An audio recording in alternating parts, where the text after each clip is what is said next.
So, Antimicrobial Agents and Chemotherapy launches a new section entitled New Perspective of Antimicrobial Agents. This section seeks to provide a clinically oriented, concise summary of new antimicrobial agents supported by emerging clinical trial of data and real-world data. Our first focus of this section will be remdesivir.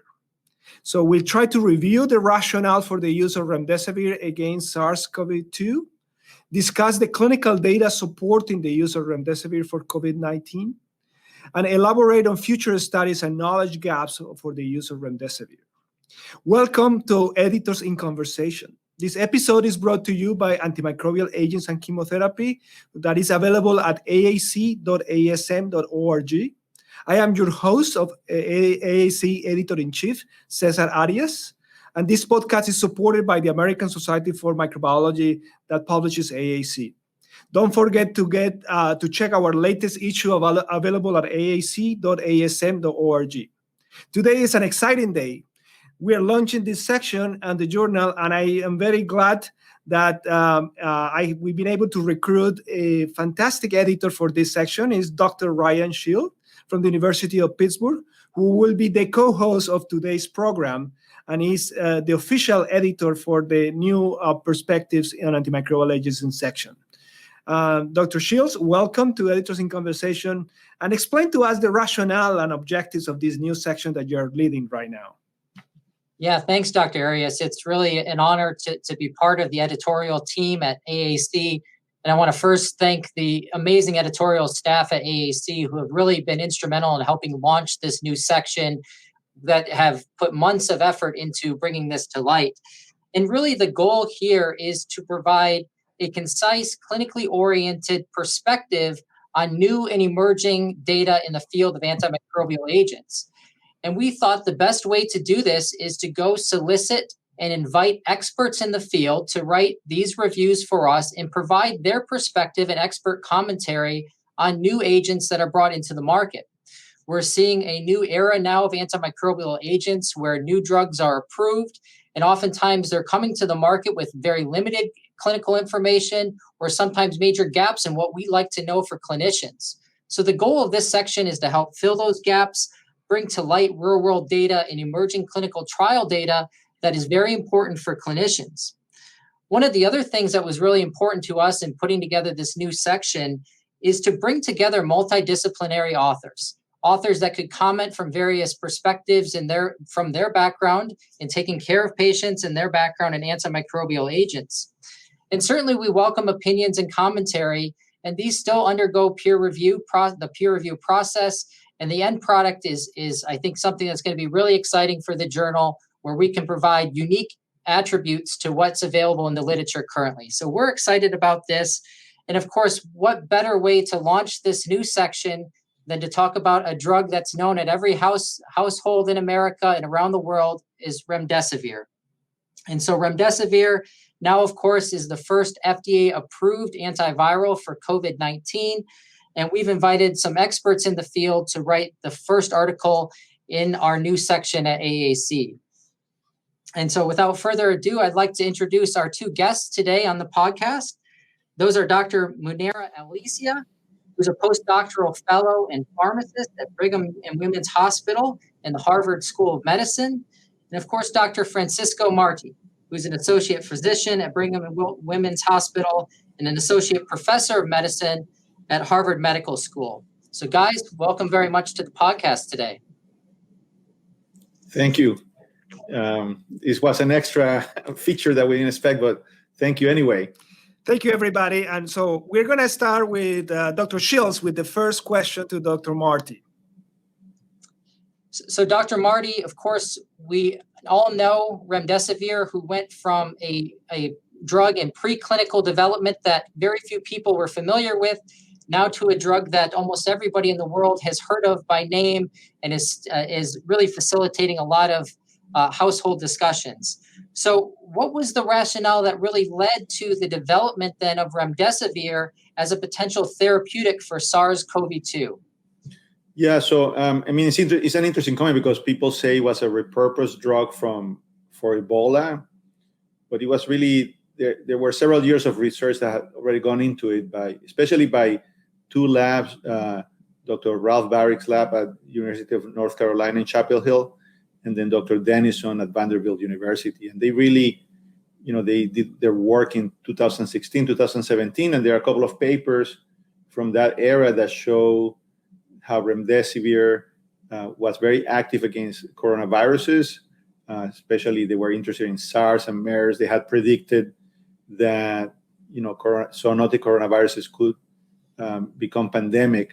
So we really need to credit them for doing a lot of the legwork, and the basic science work that allowed a rapid kind of, development of this drug during the pandemic. So in their papers, and you can refer to them if you look for Ralph Barrick or Mark Dennison and their teams.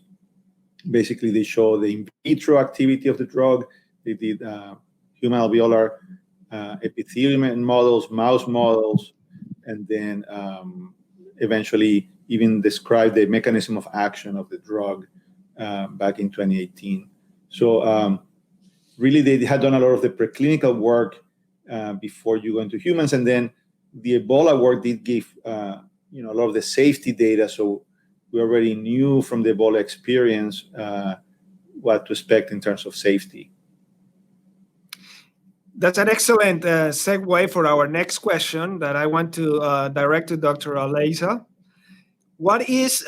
So let's talk about the mechanism of action and the main pharmacological properties of remdesivir as a drug against SARS-CoV-2.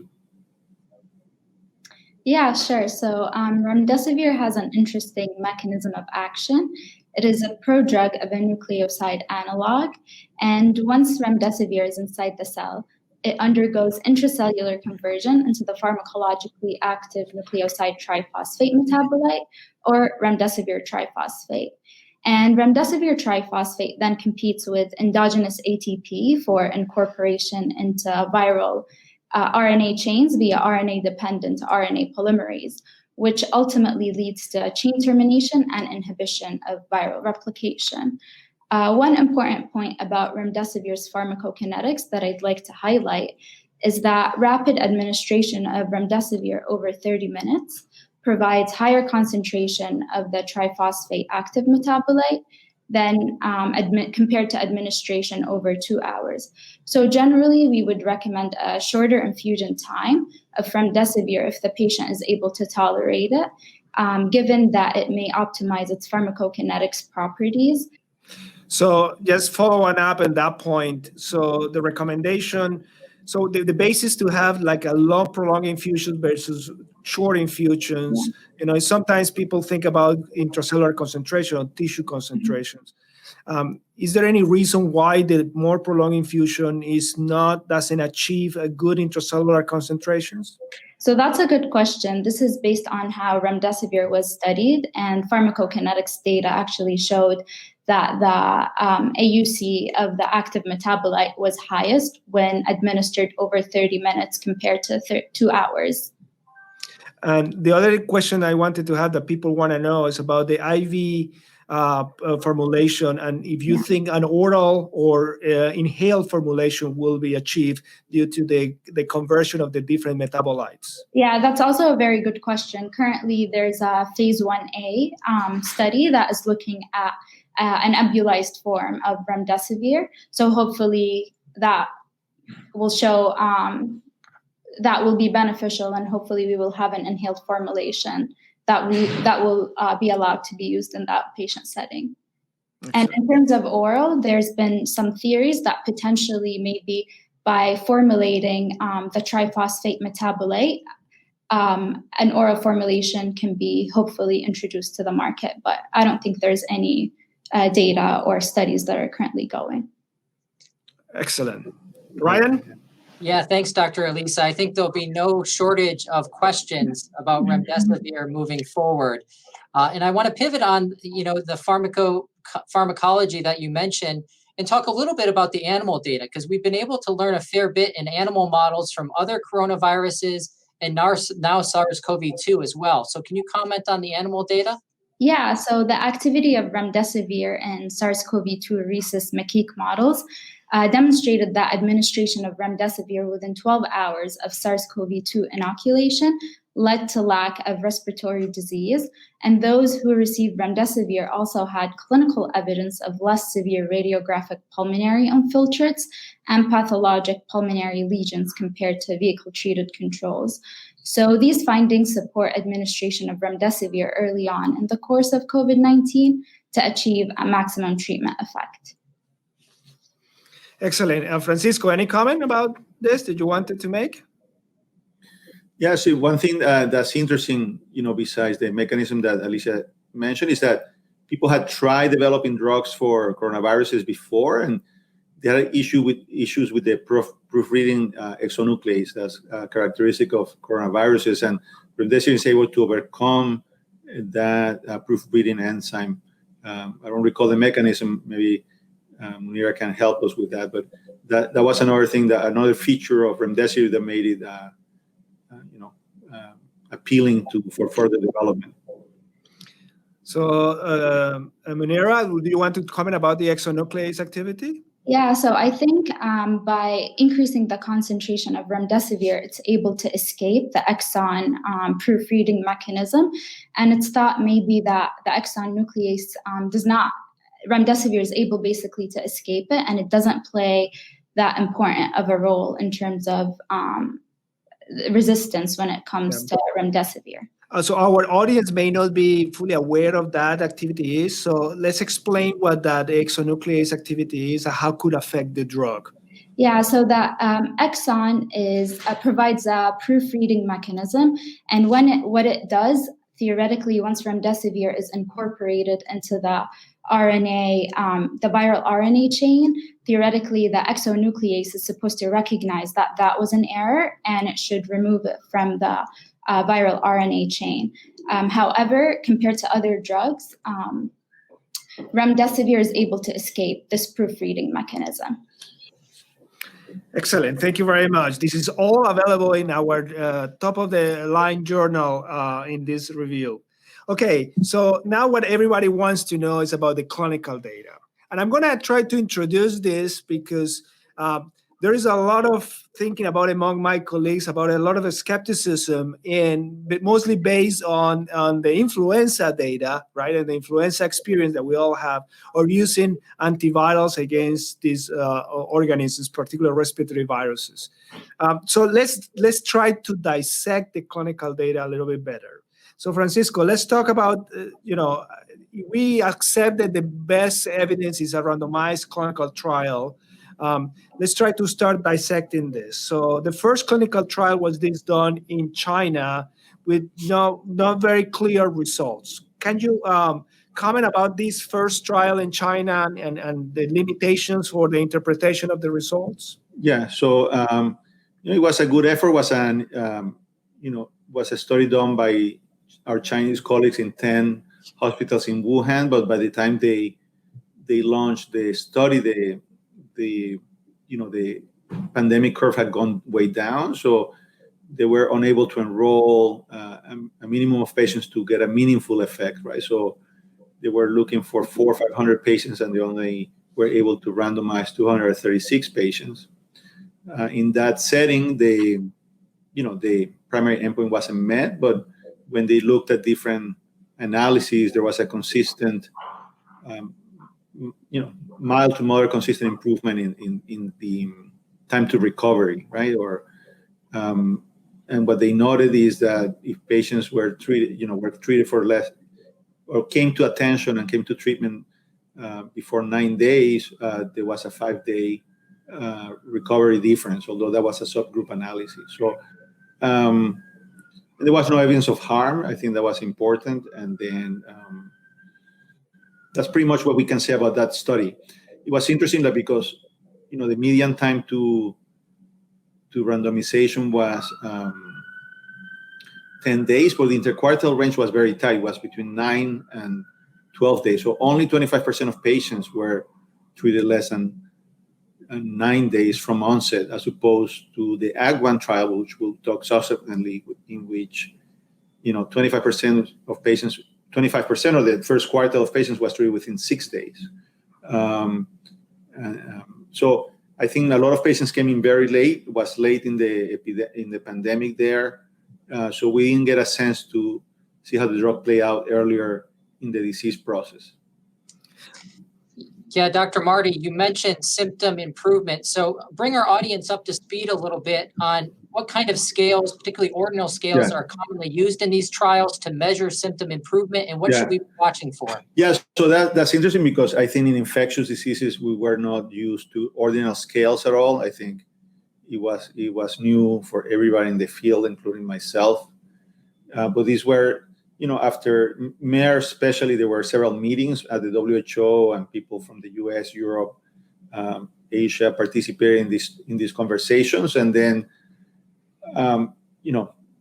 we have to understand that these were ICU and pulmonary doctors mostly, so it's kind of their perspective on how a disease process works. But basically, they thought that, to capture the whole effect of a novel therapy during a pandemic, that these ordinal scales would be useful to capture those effects, even if the drug wasn't life-saving. And you can read that in the WHO development document. But basically, these are scales that go from uninfected to death. And basically, they have different variations, but basically where you're hospitalized or not, where you require supplemental oxygen or not, where you require intensive mechanical ventilation plus other treatments. So basically, the severity of the disease is not really symptom-based, but is kind of functional, depending on the degree of, ventilatory or respiratory support that is required by a particular patient. Right. So they are in an order. They're not linear, but they're in an order that we all agree goes from best to worst. And basically, the proposal that that was plug and play into many trials was to use those scales or similar scales that preserve the key concept to capture the effects of the drug or the intervention. Okay. And I want to go back to that mortality effect, later on. But let's discuss now the next trial, the ACTT trial. Dr. Aliza, why don't you start discussing, since this is just recently published, the results, and your initial thoughts? Yeah. So this was the adaptive COVID-19 treatment trial, which was an international double-blind randomized placebo-controlled trial evaluating the safety and efficacy of remdesivir in hospitalized patients. And this study included mainly patients with severe COVID-19, which was defined as oxygen saturation below 94%, or those requiring oxygen or mechanical ventilation or ECMO. And I just want to highlight their criteria for renal function. The study allowed patients to be included as long as they had an eGFR greater than 30 milliliters per minute. And in terms of the intervention they got, it was remdesivir, and starting with the loading dose of 200 milligrams followed by 100 milligrams for up to 9 days. And that was compared to placebo. So overall, they included over 1,000 patients. And around 541 were allocated to the remdesivir arm compared to 521 that were randomized to placebo. And in the study, remdesivir was shown to be superior to placebo in shortening time to recovery by day 29. Time to recovery in the remdesivir arm was 10 days compared to 15 days in the placebo arm, which was statistically significant. And it's interesting to note that this benefit was most apparent in patients who required supplemental oxygen by nasal cannula at baseline, as those patients were 45% more likely to have a shorter time to recovery compared to once they received remdesivir compared to placebo.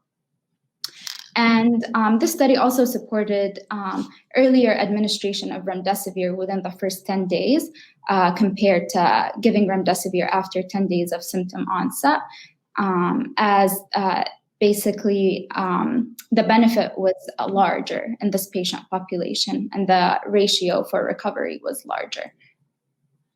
Yeah, I think those are important points. And Dr. Marty, I know you've mentioned this trial, the NIH-sponsored Act 1 trial did meet its enrollment targets.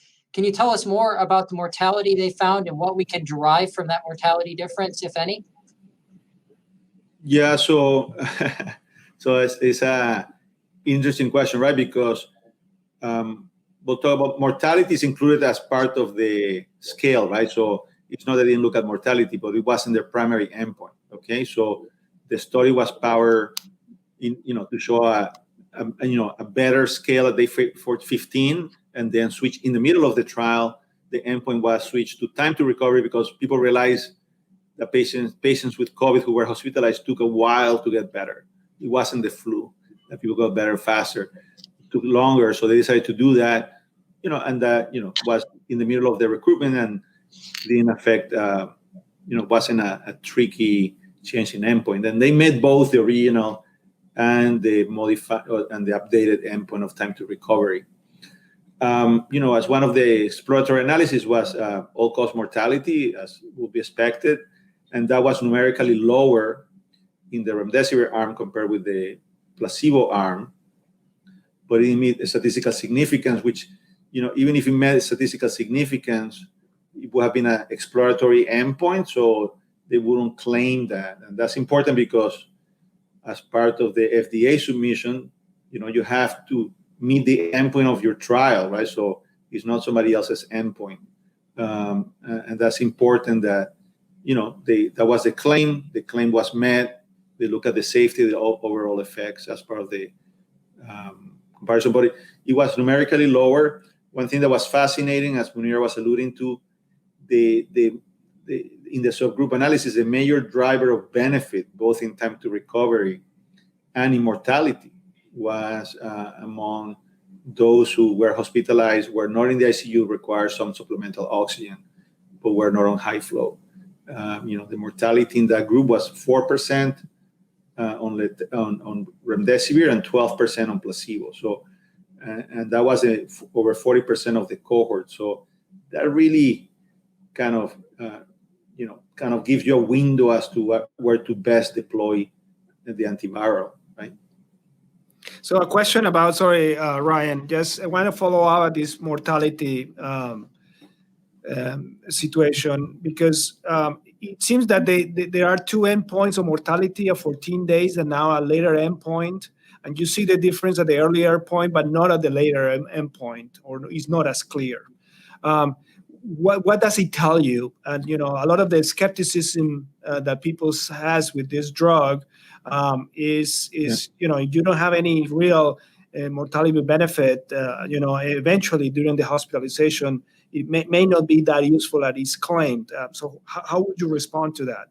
Yeah, well, first is that they did meet the time to recovery. Again, it's a novel concept for everybody in the field, but that. If you talk to a hospital administrator, if you say you have a drug that can reduce hospital stay from 5 to 7 days on average, that will be something very meaningful to anybody, especially in a pandemic. If you can keep your beds open and accessible to patients, that by itself would be a benefit.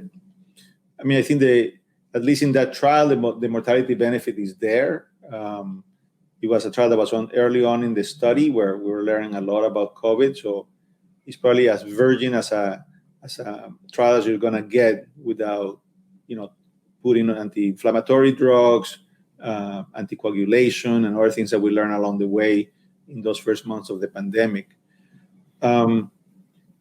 Again, I think, in clinical trials, you're allowed to look at subgroups as hypothesis generating, and it's clear that there is a gradation of benefit in Act 1 and in other trials that have been done, right? That people who are already on the ventilator, meaning that they have advanced lung disease, the antiviral benefit is not major. And that makes sense, right? When the lung is damaged, you need to let the lung heal. So preventing the damage, acting earlier, I think is something that the trial points out. And if you take a step back, it's something common to all infectious diseases, right? So, we have all these quality measures and time to antibiotics in people who come with suspected bacterial pneumonia. We have metrics for septic shock. in which we know that the more we delay, the more organ damage is there, and then the higher the mortality, right? So if you take a step back, it's no different than any other infectious disease we deal with, right? We have a lot of non-ID experts now chiming in, and for cancer, sure, early diagnosis doesn't necessarily mean better survival if you account for, biases in diagnosis. But in acute infectious diseases, time to treatment is important, right? So one of the comparisons I was making was with syphilis, right? So if we had developed penicillin for syphilis by treating only people with dementia or aortic aneurysms, it probably would have never been developed, because those are, this organ disease is already established and the benefit is minimal, right? So what we know, if we treat the early disease, we avoid transmission, we prevent the late complications. Same with penicillin for pharyngitis, right? People were still doing trials for penicillin for pharyngitis, right? And we don't use it to treat the pharyngitis itself, because the kids are going to get better, but it's to prevent the immune complications that happen later on. So I think we have to, reframe the mortality question into what's the benefit question, and how to best deploy an antiviral in general. So we certainly have lots of additional clinical data to dissect, and I want to build upon that theme of perhaps time to treatment initiation is important, but so too is the severity of illness at the time of presentation as well. So can you guys then talk to us a little bit about the two trials, Simple Severe and Simple Moderate, how those two trials compare and contrast to one another, and what we can learn and teach our audience about those data? You want to start, Leah, a little bit? Yeah, I'll start. So the Simple Severe was a randomized open-label phase 3 trial that evaluated the optimal duration of remdesivir. And again, it included patients who had severe COVID-19, very similar criteria to ACTT1. However, one thing that I wanted to highlight that's different in terms of the inclusion criteria in this study is that they included patients who were older than 12 years of age, whereas the ACTT1 included patients who were older than 18 years of age. And also the renal function requirement was slightly different. The eGFR had to be greater than 50 ml per minute in the Simple Severe as well as the Simple Moderate. So in this study, they evaluated a 5-day treatment of remdesivir and how that compares with a 10-day treatment of remdesivir. And overall, the study included around 400 patients, where 200 patients received the 5-day course and 197 started the 10-day course.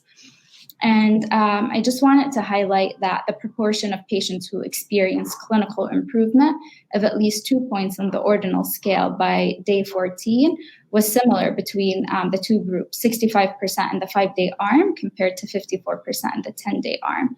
There was also no significant difference in the median time to recovery between the two groups, and there was no difference in hospital length of stay as well as mortality. One thing that was interesting in the study was that among patients who were receiving mechanical ventilation or ECMO, on day 5, mortality by day 14 occurred in 40% in the 5-day group compared to 17% in the 10-day group, suggesting a potential benefit of a 10-day course in patients who are receiving mechanical ventilation or ECMO.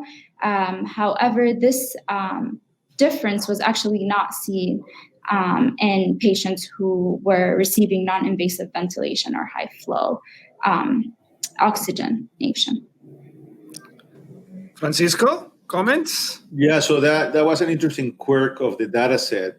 First it was open label, which, as I've been reflecting over the last few weeks, probably wasn't a good idea to do because it brings several potential biases to the study. But I think, the idea, and it's a supportive trial because if Act 1 had not worked, this trial wouldn't be meaningful at all, right? So it was planned as a supportive trial of Act 1 to take a look at patients with severe disease. And again, severe disease here is meaning hospitalized, who have a saturation of less than 94% on room air or require any oxygen supplementation, right? So it targeted a specific population, which is good because, we start stratifying the spectrum of the disease into smaller groups to study them better.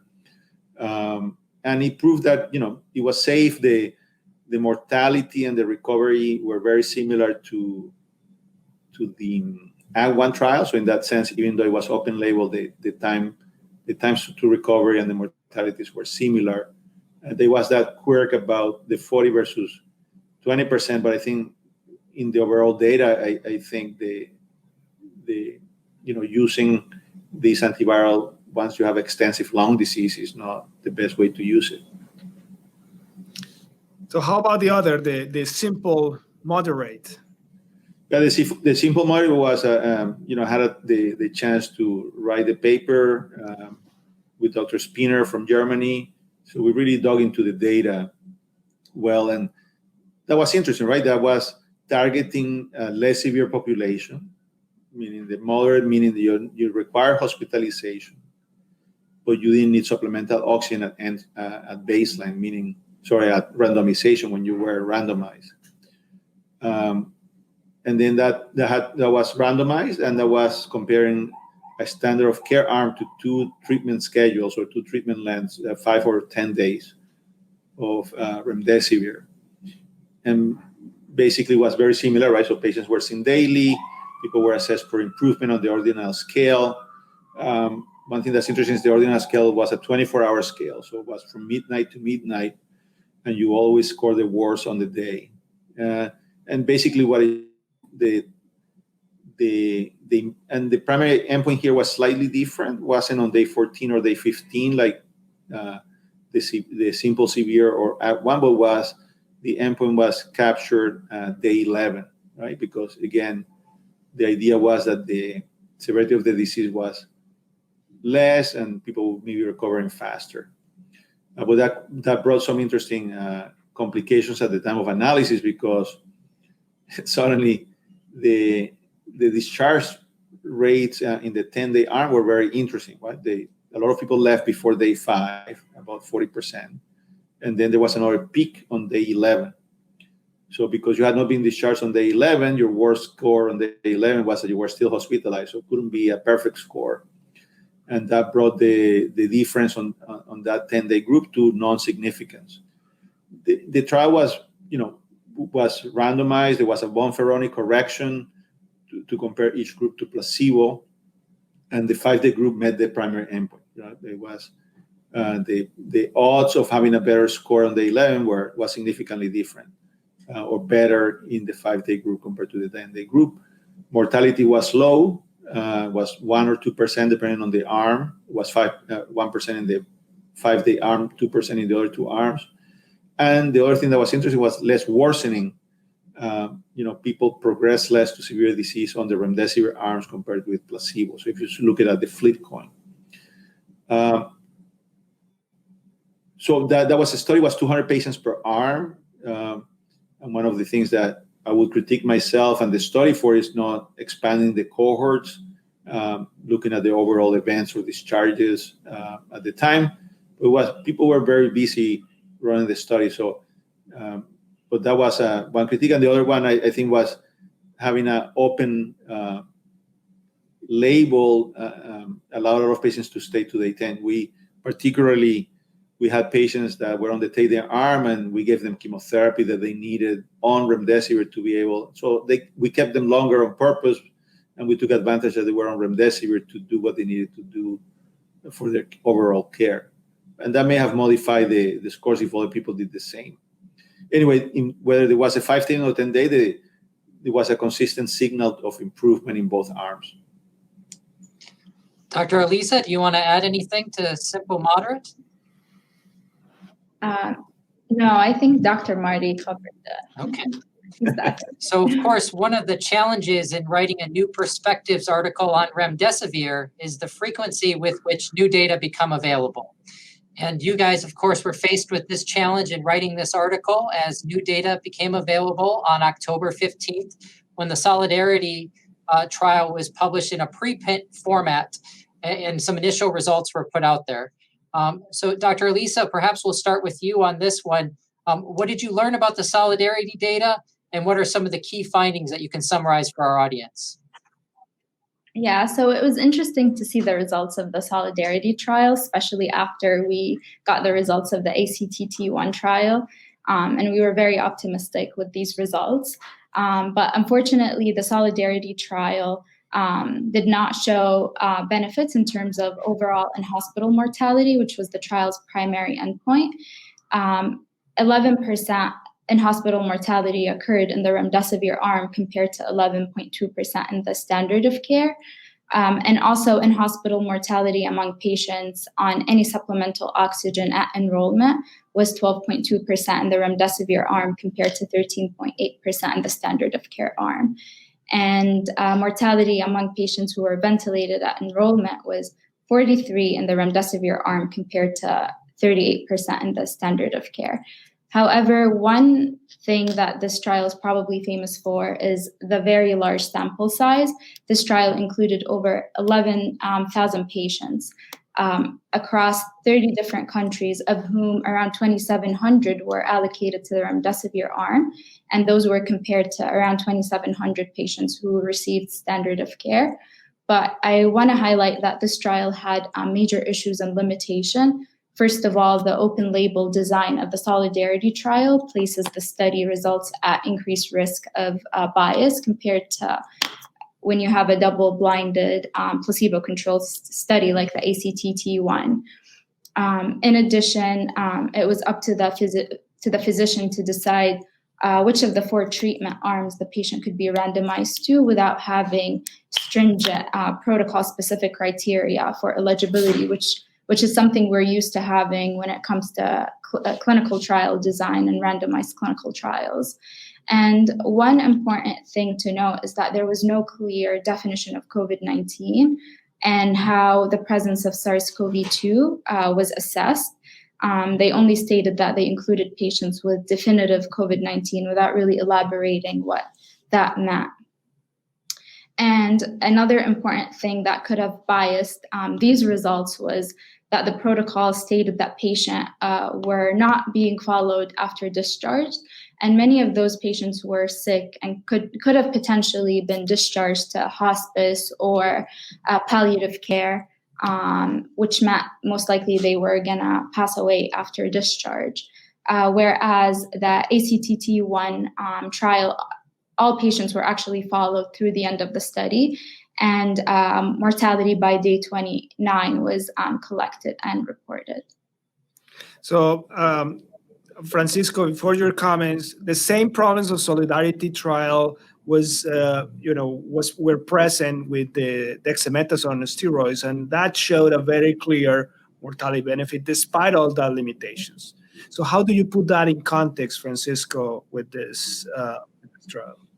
Yeah, so I mean the open label design is tricky. I mean, we can talk about the recovery trial, but one thing that's important for recovery and for recovery is that the mortality benefit was clear, but it was only 3%, and they had a very high denominator, right? So the mortality was more than twice of what we've seen even in the Solidarity report or @1. So if you had half the mortality, and nobody has explained why the mortality was high in an industrialized country, that 3% overall benefit may have been less, right? So, and that's where you have to look at absolute risk reductions and relative risk reductions, right? So, the concern about Solidarity, or at least first is a preprint, so we don't have a final. So I'm hoping that they will clarify the results better. One concern that's obvious is that there is no definition of what definitive COVID-19 disease is. Because, and we know even in the recovery that was done in the UK, 11% of the patients did not have a confirmed diagnosis. And this trial was done in countries when you can have concurrent infections or other infections that can look like COVID, right? Tuberculosis, brucellosis, any feral illness, anybody who's coughing. if you were in the middle of a COVID pandemic, you can all attribute them to COVID. And we've had several examples here at our hospital with, during the peak of COVID, people came in fevers or with cough and had other diseases that were not COVID. So, and that has a potential bias towards the null. So if it's a 10, 20, 30% undocumented infections that may, and you're giving something for COVID for somebody who doesn't have COVID, then you may not see a difference because you're not treating COVID. So very important for the authors of Solidarity to clarify how the diagnosis was made and in how many cases that was confirmed. The other thing, as Alessia was assuming, the protocol allowed for anything to be done with the patients. The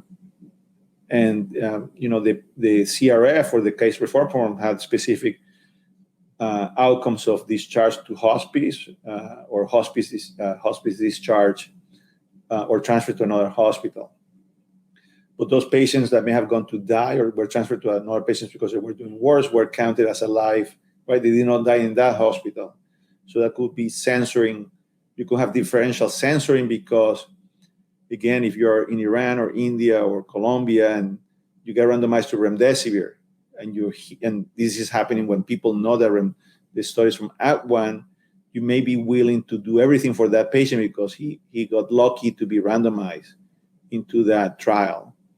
And then somebody who didn't get randomized to anything, to standard of care, who knows he's not going to get anything else, maybe himself or the doctors may say, we have nothing to offer you, why don't you go home? And you could see a mechanism by which you can have a differential survival allocation in which the patients who don't get anything go home earlier and get censored as alive, even though they died at home. And our patients are, and it's a bit dramatic, but it's something, again, that should be clarified and they can analyze and show us in the final or in the published report, hopefully something that the peer reviewers will bring up to them. Yeah, I think it's notable that this is a preprint, as you mentioned, and we still have some pieces of information that we'd like to put together, right? Like time to symptom onset. Some of the nuances are really important, and hopefully we will learn those things as we move forward. But like all treating clinicians listening to this podcast, and certainly situations you've been in, you have to make a decision at the bedside of patients today. So where do we stand today, and what's your overall recommendation for where remdesivir should be used among patients with COVID-19?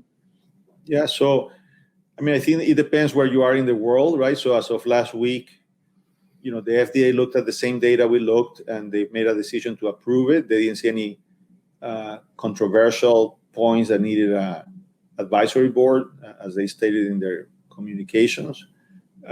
So in the U.S., the drug is available. I think we still have a lot of the free supply from the summer and the spring in our hospital. So for me, in a place where supply is not an issue and cost is not an issue, I would follow the recommendation of the FDA to give it to everybody who's hospitalized. I think for patients who are already on the ventilator, have extensive lung disease from COVID itself, I think, the benefit is marginal. We don't know if giving steroids on top of remdesivir in combination is beneficial or makes things worse. We just don't know. But that's one thing. Then it's obvious that patients who are on the ward, the benefit is great. Anybody who's hospitalized with or without oxygen, I think is the easiest way to prescribe it.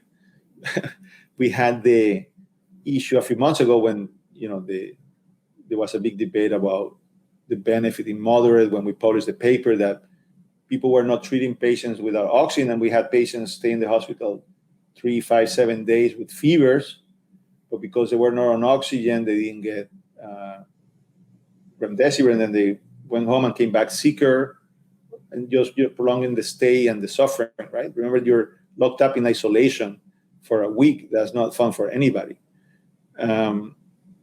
Then, we had a couple of patients come back to the ICU or getting very sick. So we said, this is not good medicine. So we decided to treat them on admission. And with that, patients are going home 2-3 days later. We don't have to wait for the 5 days. So definitely people who are outside of the ICU is a priority. And I think it's a very good use of the drug.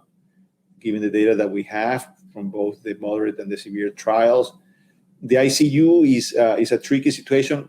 I think people want to do something. I think steroids, at least from the recovery trial, make more sense in that setting.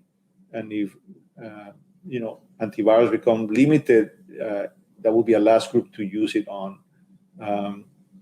I think, as Cesar was saying, we do need more studies on these. Both the recovery and these trials were subgroup and the ACT1 were subgroup analysis were very informative. But in an ideal world, in a slower pace, we would like to have a confirmatory trial. And I've proposed to have a combination trial, blinding dexamethasone and blinding remdesivir again in certain situations. And you could argue that you can give, because I think we're also seeing the side effects of dexamethasone, right? So we know that in the recovery trial, people who were not on oxygen actually did worse than people who were, on dexamethasone did worse than people who were not. So it's a signal that crosses one as opposed to a signal that leads to one or an even hazard. So, and the absolute risk reduction in the supplemental oxygen was only 3%. So it's an absolute and 0.15% on relative risk. So, we have patients here who become, diabetes goes out of control and they have to stay longer just to control the diabetes because they were on dexamethasone. People get myopathy. People pay a price on steroid use, especially if you're on the older side. So even though people tend to binarize the results of recovery dexamethasone, I think we need to be more nuanced as we're being with remdesivir. What's the optimal population? What needs more study? And how do we do better? Great. Munira, any final thoughts? No, I think I agree with everything Dr. Marty mentioned. And again, just an important thing to remember is earlier is always better. When a patient presents early on in the course, is to just go ahead and give them a course of remdesivir, and hopefully. So Ryan, your final message for the new section? Well, I think as the readers of AAC will see, this is a really well-done article, and we're really excited to feature it in the upcoming December issue of AAC. And I would encourage our audience to be on the lookout for future editions in this new section where we're going to bring new clinical data on new antimicrobial agents and help put these data into perspective for clinicians in a concise, clinically oriented fashion that's written by experts in the field that come from multidisciplinary backgrounds. So we're excited about the new section, and we can't thank Drs. Marty and Elisa enough for being the first contributors to it. Thank you very much. Thank you for the invitation. It's been a wonderful podcast with a new section. Very excited. This is Cesar Arias, Editor-in-Chief of AAC, signing off. Thank you.